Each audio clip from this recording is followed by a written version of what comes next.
بہت شکریہ. بسم اللہ الرحمن الرحیم. اللہم صلی علی محمد و علی محمد. تو قادر و عادل ہے مگر تیرے جہاں میں طلب بہت بند ہے مزدور کے اوقات.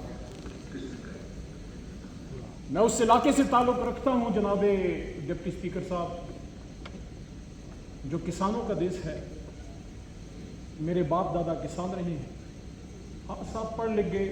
دادا میرے علی گڑھ چلے گئے, وہاں سے علی گڑھ تحریک, مسلم لیگ, پاکستان کا بننا سارا. تو پالیٹکس آ گئی خاندان میں, لیکن بنائی تو کسان ہے اور چھوٹے کسان ہیں, کوئی بڑے لینڈ لارڈ نہیں ہیں. جناب ڈپٹی اسپیکر صاحب 12-13 سال سے یہاں بجٹس میں اسپیچ کر رہا ہوں اور میری ہر بجٹ میں یہ بات ہوتی ہے کہ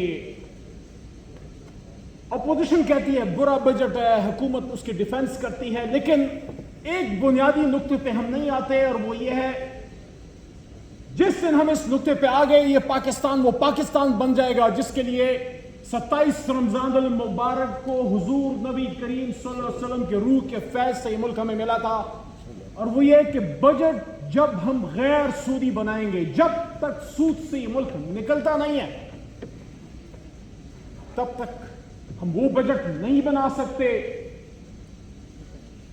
جس سے مزدور خوش ہو. وہ مزدور جناب ڈپٹی اسپیکر صاحب اس کا یہ حق تو ہے کہ جس فیکٹری میں وہ اس سخت گرمی میں 45, 46, 47 کی ڈگری ہے اس وقت ملتان میں, اس وقت راجن پور سائڈ پہ, اس وقت فیصل آباد میں گرمی ہے, سیالکوٹ میں گرمی ہے. وہ جو پسینوں مزدور جو اس میں پسینوں میں ڈوب جاتا ہے اور جب وہ رات کو نکلتا ہے اور اپنے فیکٹری مالک کو نئے ماڈل کی مرسیڈیز بینز ایس کلاس میں پروٹوکول میں نکلتا ہوا جاتا ہوا دیکھتا ہے, اتنا تو اس کا حق ہے نا کہ آنے والی عید میں اپنے بچوں کو کم از کم نئے کپڑے تو دے سکے. بے شمار ایسے لوگ ہیں جو اس وجہ سے بازار نہیں جاتے کہ بچوں کو اگر ساتھ لے گیا تو وہ نئے جوتے مانگیں گے. بے شمار ایسے نوجوان ہیں جو اپنی ماں کی آدھی دوائی لے کے آتے ہیں کیونکہ ان کے پاس آدھی دوائی کے پیسے ہیں. میں خود اس چیز کو فیس کر کے یہ بات کر رہا ہوں. میں یہ نہیں کلیم کرتا کہ میرے پاس کھانے پینے کو کچھ نہیں, لیکن انسان پہ ہر طرح کا وقت آتا ہے. مجھے یاد ہے جب میرا والد موت و زندگی کی کشمکش میں تھا اور مجبوراً مجھے سرکاری ہسپتال سے پشاور میں ایک پرائیویٹ ہسپتال لے جانا پڑا کیونکہ وینٹیلیٹر کی سہولت سرکاری ہسپتال میں نہیں تھی. مجھے اس دن پتہ لگا کہ جیب میں پیسے ہونے کتنی ضروری ہے. ہم یہاں بڑی بڑی باتیں کرتے ہیں لیکن اس مزدور کا نہیں سوچتے, اس کسان کا نہیں سوچتے کہ جس کی رات کو جب اولے پڑتے ہیں اور اس کی تمباکو کی فصل تباہ ہو جاتی ہے یا اس کی کھیت کھلیان کو جب آگ لگ جاتی ہے, اس ملک میں کون سا سسٹم ہے جو کسان کو ریلیف دے, جو مزدور کو ریلیف دے. شہادتیں بھی بہت دیکھ لی, سویلینز کی بھی دیکھ لی, فوجیوں کی بھی دیکھ لی, لیکن آج اگر آپ میرے سے پوچھیں یہ اس وقت پارلیمنٹ جس کے اوپر اللہ کے 100 نام ہے اور ماتھے پہ لا الہ الا اللہ محمد رسول اللہ لکھا ہوا ہے, یہ ایک مرثیہ پڑھ رہا ہے جناب ڈپٹی اسپیکر صاحب. مرثیہ کس چیز کا مرثیہ؟ جمہوریت کا مرثیہ جناب ڈپٹی اسپیکر صاحب. اور اس کا ثبوت یہ ہے کہ اگر ہماری جمہوریت زندہ ہوتی تو محترمہ بے نظیر شہید نہ ہوتی. اگر ہماری جمہوریت زندہ ہوتی تو عمران خان گولیاں کھا کے 650 دنوں سے جیل میں نہ ہوتا. اگر ہماری جمہوریت زندہ ہوتی, مجھے اچھا لگے یا برا, لیکن ہے اپنی جماعت کا لیڈر ہے نواز شریف, ملک چھوڑ کے اس کو باہر نہ بیٹھنا پڑتا. اگر یہاں جنون جمہوریت ہوتی تو یا عمران خان وزیر اعظم ہوتا جس کو ووٹ ملا ہے, یا پھر اگر انہی کی حکومت آپ نے بنانی تھی تو میاں نواز شریف آج وزیر اعظم نہیں ہے. کیا وجہ ہے کہ ہر دور میں کسی لیڈر کی ماں یا بہن کو جیل کے باہر بیٹھنا پڑتا ہے؟ میں تو جناب شاہ صاحب مجھے تو دکھ ہوتا تھا جب میں دیکھتا تھا کہ ایک سابق وزیر اعظم کی بیٹی اپنے چھوٹے بچوں کے ساتھ ایک جیل کے باہر بیٹھی ہوتی تھی. محترمہ کی بات کر رہا ہوں, لیکن یہ تو تاریخ در تاریخ دہرائی جا رہی ہے. ہم کون سی جمہوریت کی بات کرتے ہیں بانی پاکستان کی بہن اس پاکستان کی گلیوں میں خوار ہوتے ہوتے قسم پرسی کی ایک طرح سے حالت میں متنازع سچویشن میں کہ لوگ کہتے ہیں کہ پتہ نہیں ان کی باڈی پہ خون تھا جب وہ فوت ہوئی، لیکن وہ ووٹ مانگتی چلی گئی، ووٹ مانگتی چلی گئی، قوم اٹھتا چلا گیا، قوم اٹھتی چلی گئی، قوم ساتھ تھی، عوام ساتھ تھی، اللہ کی مدد تھی، لیکن نہیں جیت سکی۔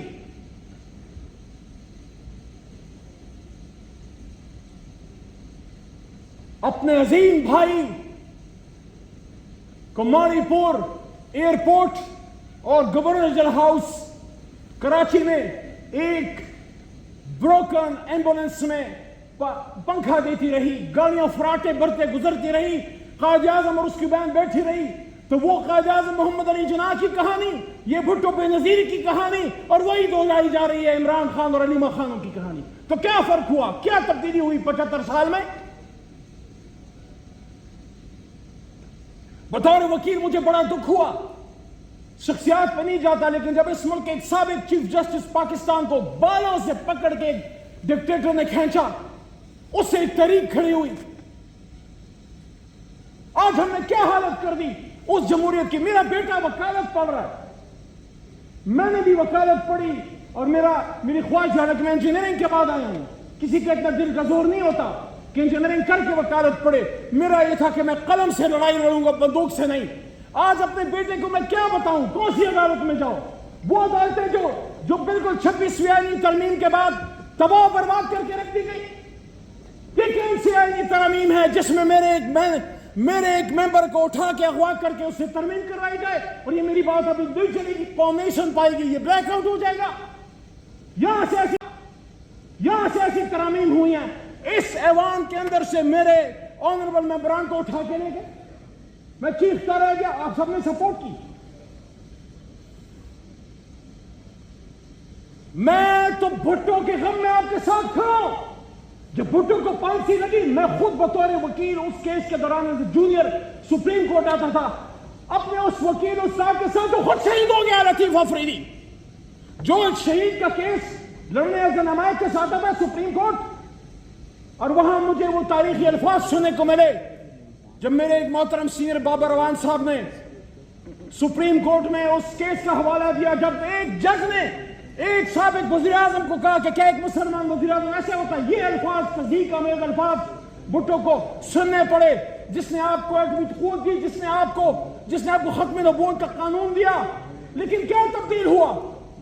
میں تو بھٹو کی پھانسی پہ آپ کے ساتھ کھڑا ہوں، لیکن میرے لیڈر کے بدن کو جو 4 گولیاں لگی ہیں، آپ اس ایوان میں تھے، کس پارلیمنٹرین نے کھڑے ہو کے عمران خان کے حق میں 2 باتیں کی ہیں کہ برا ہے جیسا بھی ہے، میرا سابق وزیر اعظم اور ان کا گولیاں اس کو لگی ہیں، میں اپنے دامن میں شہید بے نظیر کی لاش اٹھائے بیٹھا ہوں، بلاول صاحب کو یا ابھی سابق وزیر اعظم راجہ صاحب کو کیوں نہیں بات کرتے آپ؟ ہمیں وہ غم، ہمیں وہ دکھ لگتا ہے جو مجھ پہ گزرتا ہے۔ بابا فرید نے فرمایا، اٹھ فریدہ ستیا، تیری داڑھی آیا بور، اگا نیڑے آ گیا، پیچھے رہ گیا دور، چل فریدہ کوٹے اٹھے ویک گھر گھر لگی اگ، چل فریدہ کوٹے اٹھے ویک گھر گھر لگی اگ، تو سمجھی میں دکھی ہاں، ایسے دکھی سارا جگ۔ واہ واہ واہ واہ۔ لیڈر استاد ہوتا ہے، جکھرانی صاحب، اور استاد روحانی باپ ہوتا ہے۔ واللہ میرا سینہ اور میرے جیسے کروڑوں لوگوں کا سینہ، نوجوانوں کا سینہ چیر دیا گیا جس نے اس ملک کے سابق وزیر اعظم کو یہاں سے پکڑ کے ہائی کورٹ سے لے گئے۔ وہ عمران خان کو جانتے تھا، وہ 25 کروڑ عوام کا گریبان تھا۔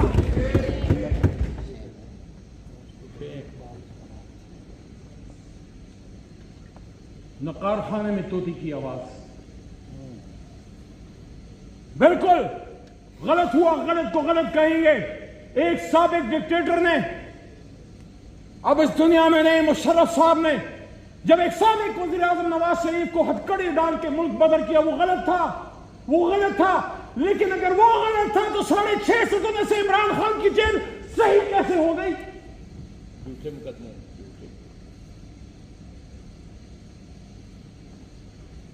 شہیدوں کی بات ہوتی ہے، میرے اپنے علاقے میں 3-4 جنازے آئے ہیں، میں آپ کو پرسوں ترسوں کی بات بتاتا ہوں. لیفٹیننٹ دانیال شہید ہوا ہے. لیفٹیننٹ دانیال میرے علاقے میں آ کے شہید ہوا ہے. اس کی لاش آئی ہے, باڈی آئی ہے. اس کے والد جو ایک ایئر مین ہے, ایئر فورس میں کام آفیسر رینک کے نہیں ہیں, ان کے ساتھ میں بیٹھا تھا. انہوں نے وہی بات مجھے کی. میں ہمیشہ شہیدوں کے پاس جاتا ہوں جو مجھے سالوں پہلے کیپٹن جنید کے والد نے راول پنڈی کے قریب اسلام آباد میں کی. دونوں نے ایک بات کی. کیپٹن جنید جب شہید ہوئے, ان کے والد نے مجھے کہا کہ میں ایئر مین تھا. میری زندگی کا ارمان تھا کہ میرا بیٹا آفیسر بنے اور میں اس کو وردی میں سلوٹ کروں. کہتا میرا بیٹا شہید ہو گیا. یہ دوسرا میرے پاس آتا ہے, وہ اسپیشل بچہ تھا, کہتا اب یہ میرا احساس ہے.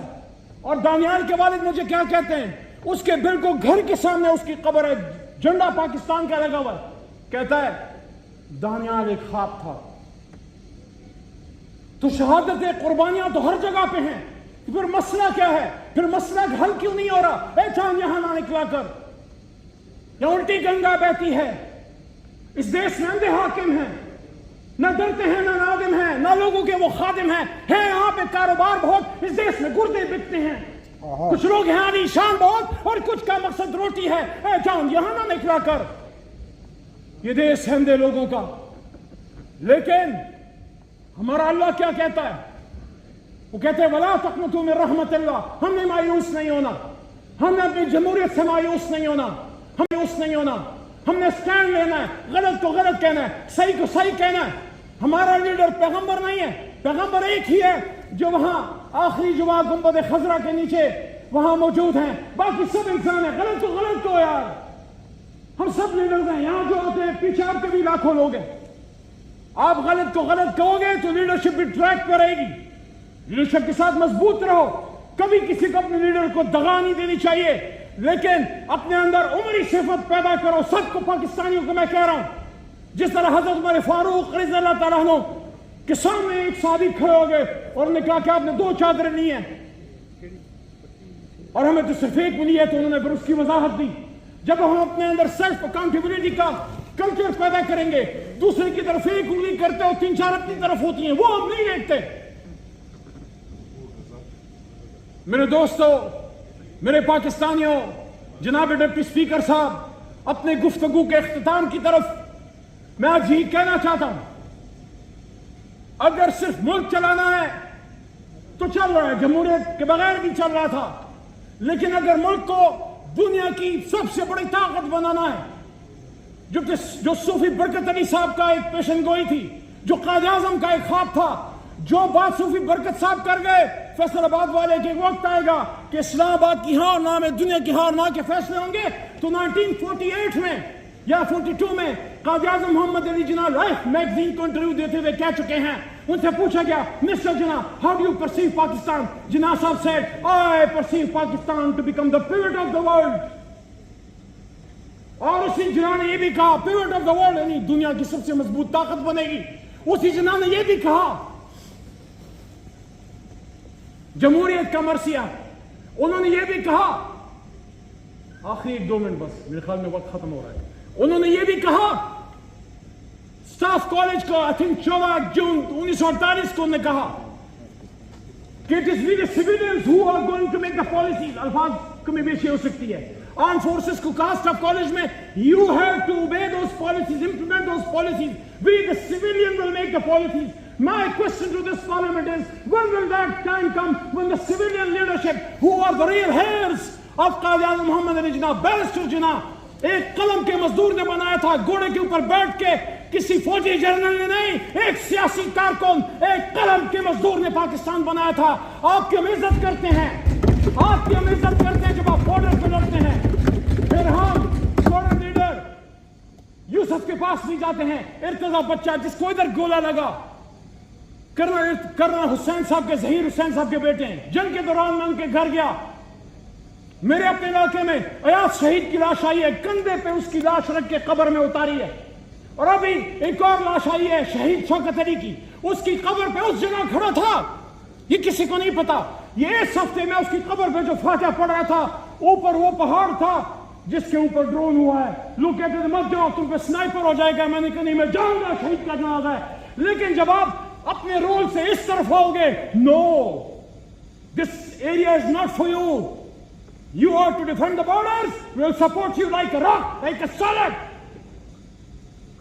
ہم اپنے قائد کے وژن پہ ہیں, یہ کام ہم لوگ کریں گے, اور اس کے لیے ضروری ہے جنگ جیتنے کے بعد ایک اچھا موقع تھا اب بھی ہے, ملک کے قوم کے لیڈر کو باہر نکالیں, عمران خان صاحب سے بات کیجئے, میاں صاحب بھی ملک میں واپس آئیں, زرداری صاحب, یہ سب لوگ, میں جب یہ بات کرتا ہوں میری جماعت میں شاید کچھ لوگ اس کو ناپسند کریں, لیکن میں سمجھتا ہوں سیاسی فورسز کو سیاسی فورس سے بات کرنی چاہیے. آپ بیٹھیں اور فیصلہ کریں اس ملک کا مستقبل کیا ہے. کیا اس ملک کا مستقبل یہ ہے کہ 88 میں نظیر آئے, 90 میں اس کی حکومت IGI بنا کے توڑ دی جائے, یا اس کا مستقبل یہ ہے کہ 97 میں نواز شریف 2/3 سے آئے اور ہتکڑی ڈال کے باہر بھیج دیا جائے, یا عمران خان آ جائے, اور وہ تب تک تو قابل قبول ہے جب تک آپ کو ایک ینگ یا ایک ماڈرن فیس لگتا ہے, لیکن جب اس کرسی پہ جناب اسپیکر صاحب آخری 50 سیکنڈ دے دیں, اس کرسی پہ جب عمران خان صاحب بیٹھے تھے, عالم اسلام میں اکٹھا تھا, اور وہاں اسپیچ کرتے ہوئے عمران خان نے یہ کہا امت مسلمہ کو, جس طرح آج ایران پہ حملہ ہو چکا ہے, امت مسلمہ کو سن لینا چاہیے, وہ اسے کو بلانا چاہیے. عمران خان نے وہاں کھڑے ہو کے کہا آؤ اسلامک بلاک بناتے ہیں, امت مسلمہ کو کہا تاکہ ہم اسرائیل کے خلاف, آخری بات, اور ہندوستان کے خلاف فلسطینیوں کے ساتھ اور کشمیریوں کے ساتھ کھڑے ہو جائیں. میں نے کہا اب نہیں چھوڑیں گے. جب بھٹو نے اسلامک بلاک کی بات کی, پین اسلامزم, اس کو فارغ کیا. جب عمران خان نے پین اسلامزم کی بات کی, اس کو فارغ کیا. یہی گناہ ہے اس آدمی کا, مدنی ریاست کی بات کرنا, پین اسلامزم کی بات کرنا, اور امریکہ میں جا کے کھڑے ہو کے یہ کہنا we will fight, انشاءاللہ we will fight. پاکستان زندہ باد. عمران